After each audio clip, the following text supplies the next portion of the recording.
the domestication of not just us as people, as human beings, but the domestication of our food, of our mentality, our psychological well-being. This is insane when it comes to type 2 diabetes, guys. This is one of the biggest hurdles, if not the biggest hurdle that we'll have to get over in order to defeat this so-called disease that we have, which isn't a metabolic disease, it's a dietary disease. So this completely ties into the problems that we're facing with the mentality and the invisible laws, right? This domestication of ourselves, of our way of living, the domestication of our comprehension towards information is pretty radical. So, my friends, there has actually been a study of these monkeys. Let me see if I can get this right. And it's basically the bananas on the pole monkey experiment. So 4 monkeys were involved in this experiment. And literally what these scientists did is they put a big old mound of bananas on top of a pole, put these monkeys inside of a large cage. And what happened is the monkeys obviously are going to want to climb up to get the bananas off the top of the pole. Well, as soon as they would do that, they would blast them off the pole with a fire hose. All right, the monkeys didn't like this. So every time they would do this, they would continue this pattern. They would blast the monkeys with a fire hose, never letting them get those bananas. Well, what would happen over time is that would take one monkey out, and they put a new monkey.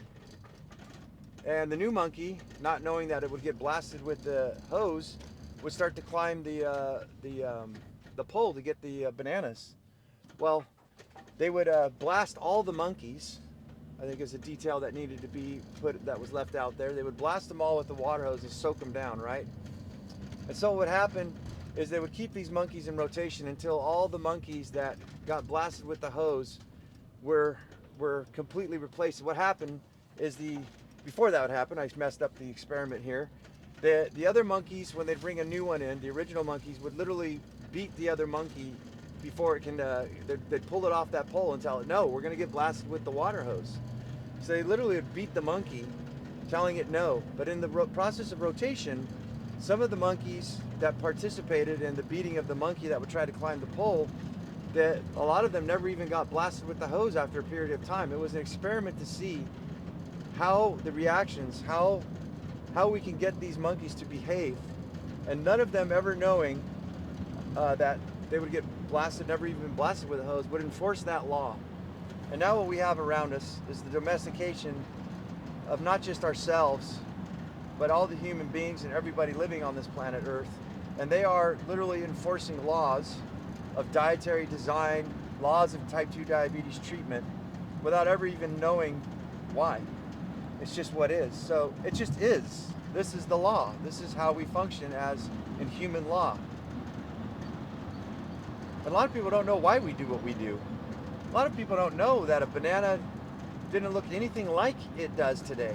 This big, giant, creamy white substance, this thing, the apples, strawberries, blueberries, we've hybridized everything. And we've also hybridized our minds into being tricked to think that this is all that there is. So if you're type 2 diabetic and you're looking to do something about it, you have all odds stacked against you. And as I said, guys, this is like the Matrix. You take the blue pill, you have the red or the blue pill. You take the blue pill and go down the rabbit hole, you can never unsee it. Well, the battle starts to happen where if you do take that move and you do change your diet and you understand that we're in a falsity of pretty much everything. We don't know why we do the things we do. It's pretty clever the way the design is. It's an oubliette, as the French say, a prison with nothing but walls of air. A place of forgetting. And that's where we forget where we came from, my friends, that we are truly animals. Just because we are human beings and we have thought, we still make babies. There's still violence in our lives. I'm not supporting any of the violence especially, but there are many things. A lot of us are born genetically weak. Some of us are born genetically strong. Some of us are, I think everybody's gifted. They just need to find their gifts. But some of us are more gifted than others. We just have a knack for doing things. But all of that gets suppressed by the homogenization of mankind. And I think a lot of this stems from the public education system. We were taught to do everything alone. Or in fact, if you wanted to be a multimillionaire, if you wanted to make big money, you would actually get in groups. You would actually do what public education would not teach you. What they tell you to go against is you would cheat. And cheating means that you group up with other people. You find their powers. You identify the weaknesses that you have, and you find people who have those strengths to fill up those gaps. Right? I think it was Henry Ford that said, it was asked, why don't you go get a PhD? And he said, why would I do that? I have 10 people that work for me that have PhDs. Henry Ford knew that he needed to cherry pick the best of the best to get his business off the ground, to make to be one of the richest men in the world. And he did this by thinking outside of the box. Henry Ford actually, as well, was quite a genius in the way he designed things. He actually had the Ford engine motors that were built needed to be shipped. So he was the big monkey mutt guy. Everybody wanted his business. So when people wanted his business to build the wooden crates to ship these motors, he had them specifically done in a way with certain holes drilled in them. They had to be made out of oak in certain dimensions. And what he did was pure genius. He actually designed the crate. He had the crate manufacturers literally designed the crates so that when the motors were disassembled, or the crate was disassembled and the motors were put into the Model T, the floorboards were actually made out of the crate. They had to be oak and they had to have specific holes drilled. He made these people do the work for him. He was stacking functions. And this is the ingenuity that I think that a lot of us have lost. You know, big corporations fail all the time. People get together, even with people who are smart. They think outside of the box. It has nothing to do with the norm. Think about it, guys. Anybody who's ever done anything unique and special usually goes against the grain and does something norm. But the most of us, we are domesticated in not just our bodies, our thoughts, but our minds and in our imagination. So I implore you to try to get past your disposition of being not just our way of life, but our way of thinking. Guys, we are animals. And when we first started out, supposedly what the science says, we started out not eating the crazy amounts of carbohydrates and fruits and vegetables and things that we have now. And I think there was a reason for that. If you believe in Buddha, God, Allah, whoever the heck you're following, whoever your creator is, probably created this thing with intention and design. But I don't think that if a creator created this world that he would create something that would literally start killing off masses of people, and if not killing them off, making them severely sick. I don't think that they would be that dumb, right? I think they'd be pretty smart. There would be some sort of natural law. Now the problem with domestication of human beings is we all want everything to look linear. We all notice how the cities are square. Everything's square. It's compartmentalized. Everything fits in a box, right? Everything's about money. Forget about health. Forget about well-being. It's about chasing the dollar. Once I get that dollar, then I'll be happy, right? I'll ignore my health. I'll ignore my psychological well-being. And the next thing you know, wham, you're faced with some disease, maybe something worse than type 2 diabetes, which is reversible, by the way. But if you look at the laws of nature, they have nothing to do with the laws of mankind. In fact, most of the laws of mankind are there to put us to sleep and to trick us and to use us as milking cows. Keep us maybe just barely alive enough where we're not dead, but we definitely are sick. Look at the amount of psychotic drugs that people need to use just to stay coherent. You know, that's a sad, sad world that we live in. And it's only going to get worse, my friends, but it doesn't have to be that way. And I've said this before too. Do you guys know that the odds of science, there's science behind it. You know that the odds is 1% chance of success rate? You know, I forgot about this statement from years ago. This is what I found on the internet. And if you're going to trust in the science, and the science has a 1% chance of being right, I don't know. I'll leave that up for you to decide. But as science progresses, we keep finding new things. What we thought was wrong was right. What we thought was right is wrong. I think the pendulum is swinging into all these things that we are fighting for the truth seeking, without any bias, without any monetary gain to support the evidence of scientific studies. The pendulum is swinging back to the old ways. And you guys can see that. A lot of carnivore, a lot of keto. I think people are starting to get very privy towards, you know what, this clown food that we're eating is not really doing me any good. In fact, it's doing me harm. And that's the absolute truth, my friends. So in order for you to get your head out of the clouds and out of the matrix, you got to take that pill. And you'll see for yourself. And you'll be better for it. Now, it's very difficult. This is a very painful process to wake up from the metaphoric matrix, because all the things that you've been taught, all the reasons, the rhyme and reasons for things, the science, all the information, pretty much almost all of it you'll find is a complete lie. And it's there to encase you, to trap you, to keep you domesticated from thinking outside that box, from looking around and questioning things. Now, not to say that scientific advancements in technology, I'm all for technology and scientific advancements, help us live a lot longer, right? Supposedly. But are we happy? Are we healthy? Yes, technology's helping, medical advancements are helping, science is helping. But what is that science actually doing? And this technology, pacemakers, right? Tubes, what is that called when you get an artificial stent put in your heart? All of these things, yes, these people are living longer, but at what cost? How many medications with all kinds of crazy side effects? With some sort of electrical contraption in them to make sure their heart doesn't fail.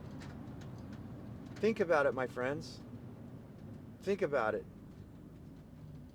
And in some ways, when I really sum this up, going back to a natural way of living, getting out in the sunshine, breathing fresh air, eating fresh food that you grow with your own two hands, or you support somebody else that does that, whether that's pasture-raised meats or organic food that is grown in a field that isn't completely sterilized with pesticides and herbicides and all kinds of mental suicides, right? It makes you happier of a person. I think us parents, if you're a parent of a child or taking care of your elderly parent, right, a caretaker of somebody, and you hand them good, clean food, and you see a change in their health, in their face, in their energy, in the contrast to giving something to somebody you know is literally quite possibly poisoning them. How does that make you feel? It makes me feel absolutely terrific. Can we completely eliminate all this? No, we didn't get here overnight. We're not getting out of here overnight. Just like type 2 diabetes. Type 2 diabetes, fortunately, takes years and years and years of abuse to your body until your body finally says, I've had enough. Your pancreas says, I'm shutting down, right? There's too much sugar in this thing. You've worn me out. But it's quicker to reverse type 2 diabetes than it is to actually contract it. Once we go through the pain points, we actually live a joyous, healthy life. Guys, my blood labs, my weight, losing 50 pounds, my energy, everything about my life has improved drastically. But I had to go through that painful process. Kind of like what's going on here in the economy in 2025. Nobody knows what's going on. But in all things, in nature, and not just nature, what I mean, the jungle, the forest, and all that, but all things that have to happen. Look at our monetary system. In order to break inflation, in order to reverse this whole thing, some sort of pain has to happen. That's why we go through recessions, and a lot of you guys don't know that recessions are actually a good thing for the economy. I don't have time to explain this whole thing in detail for you guys, but pain, the point I want to make is pain is a necessary thing that we need to experience. If you want to get big muscles, you're going to have to lift weights. That's going to be painful, right? In order to understand that we're being fucked here by this mental matrix zoo, we have to change our lives, and those around us may not understand it. They will say that this is the way things are. What do you mean you want to change it? Why are you rocking the boat? So ultimately, some of us may have to go alone. And it isn't until people get really hurt, Confucius, the knife is sharp, that we start to change our ways. As the future progresses, my friends, we are going to see more and more. We already are seeing more and more diabetes rampant, and even little children. Somebody just came on the live this morning and told me they're 25 years old and they've got type 2 diabetes. More and more of this is going to happen every single day. I don't want it to be so, but it all starts with your mentality. It starts with you wanting to make that change for yourself, taking control of your life, because we put our control, our trust in the powers that be, and how well is that serving you? Not very good, right? Probably not very good at all. I don't need to tell you this. I think you know this. I think we all know this, but we're all so preoccupied and busy trying to stay afloat that we don't have time to make a change. And that's why if we don't do something, we don't do something now, this will last forever. And in fact, it's going to it's going to start evolving into the wrong direction of where we need to be as human beings. So undomesticate yourself, my friends. Become the animal, become the savage. Utilize anything. Right now, I'm over at a grocery store and I'm going to make a video to show you guys. I'm not buying pastured meat today. I'm doing with the best with what I can. I'm going to buy a big giant bulk of meat, and that meat's going to cost me about half the cost it would by just simply slicing it up myself. That's it. No special knowledge needed, just by slicing this meat up myself. Half the price. That's what I want for you guys, to utilize your intuition, your creativity to get yourself out of this mess that we're in. And guys, things will start to come with you. You got to work within your parameters. You got to work with what you got. I think a lot of people need baby steps. We've become so soft as a species. We've been spoon-fed. We're in nice, controlled environments in our homes. We never feel cold. We never feel too hot. A lot of us never even feel really threatened, right? Everything runs smooth. As the saying goes, hard times make hard men. Hard men make good times. Good times make soft men, and the cycle repeats itself. Well, right now we're in a position of time and history where we have easy times, and many of us have been spoon-fed and way too comfort, never pushed out of our comfort zones, and that's going to take some time. You can't just take a human being who's been sitting in optimal room temperature, throw them outside like a wild gorilla, and expect them to thrive. You guys need to treat yourselves gently, physically, but mentally you need to beat the living crap out of yourself. You need to make that happen. Otherwise, you will stay lazy. You will stay in the same spot that you are. You will stay domesticated forever. And you need to start with baby steps. You need to start building some healthy habits. And I've talked about this throughout the lives, throughout these videos, of how to get your mentals, how to start with the very first thing. And that's the message I have for you guys today. Don't fall for it, my friends. Our world is crumbling around us in many ways, not just the monetary system, but our health. And we can do something about that. We can take our health back. We can take the power back in ourselves. We just have to decide, are you domesticated or undomesticated? Be a savage, my friends. Don't let them own you.